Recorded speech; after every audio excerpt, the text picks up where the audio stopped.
So hi guys, meron tayo dito Sony Xperia 5 Mark III.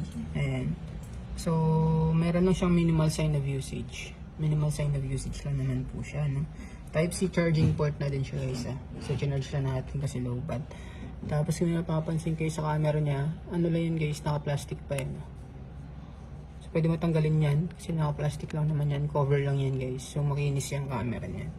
So malinaw yung camera nito, goods na goods naman to. Saktong-sakto lang sa presyo niya guys, no?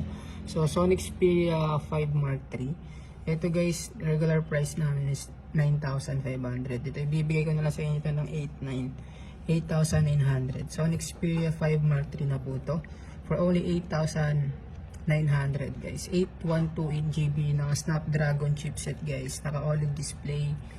Naka OLED display na siya, no? Snapdragon chipset, OLED display, tapos meron siyang Photo Pro, Video Pro, Camera Pro. Ayan. So ayan, basic pa lang yan guys. Meron pa dyan mga, ayan, shutter speed, ISO. Ayan, pwede nyo ayusin yan kung marunong kayo mag-ayos o gusto nyo matuto ng DSLR camera, diba? Pwede nyo palitan yung lens niya. Meron siyang zoom na 105mm guys, no? So ayan. So ayan siya, Sony Xperia 5 Mark III. Meron din siyang Cinema Pro guys, no? Ayan po yung kanyang Cinema Pro.